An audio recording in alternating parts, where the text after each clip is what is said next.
একটি ফ্যাসিস্ট সরকার আমাদের উপরে জগদ্দল পাথরের মতো বসেছিল। ৬৫% মানুষ এখন তরুণ।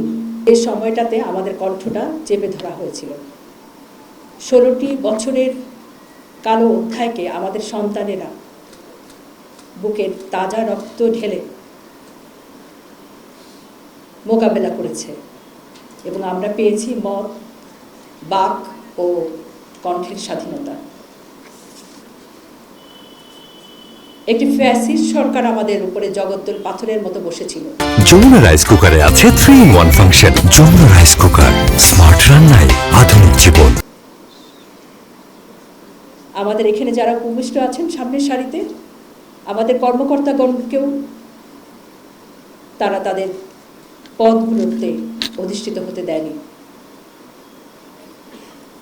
আমরা যারা এখানে দাঁড়িয়ে আছি, এখানে হয়তো দাঁড়াতে পারতাম না, হয়তো আমরাও গুম হয়ে যেতাম। পারিবারিকভাবে, প্রাতিষ্ঠানিকভাবে প্রত্যেকটা প্রতিষ্ঠানকে পলিউটেড করা হয়েছিল।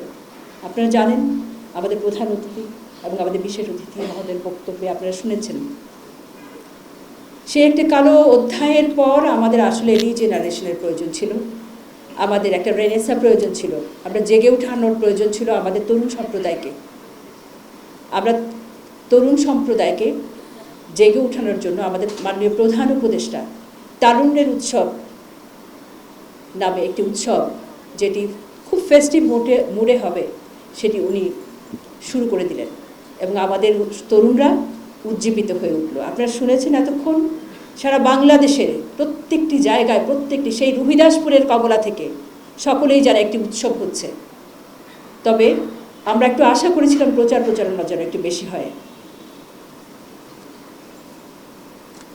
প্রিয় সুধী, বৈষম্যহীন নতুন বাংলাদেশ বিনির্মাণে তরুণরা যেহেতু মুখ্য ভূমিকা পালন করেছিল এবং আমরা যেহেতু ডেমোগ্রাফিক ডিভিডেন্ড পার হচ্ছি এবং ৬৫% মানুষ এখন তরুণ, আমরা আমাদের প্রধান উপদেষ্টা এখানে অতিথি মহোদয়, উপদেষ্টা মহোদয় বলেছেন যে আমরা এই সময়টা পার হয়ে গেলে আমাদের সময়টা নষ্ট হয়ে যাবে।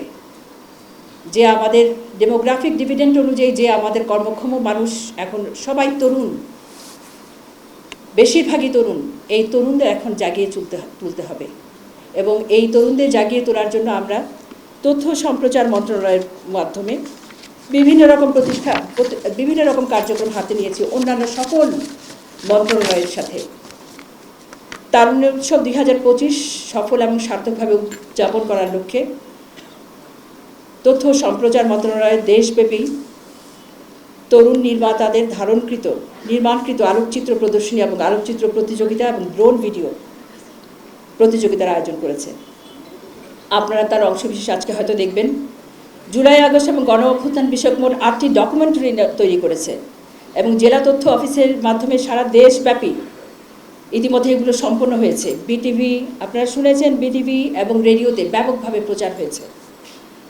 প্রোমো, টিভিসি, থিম সং, সঙ্গীতানুষ্ঠান ব্যাপকভাবে তথ্য সম্প্রচার মন্ত্রণালয় প্রচার করেছে।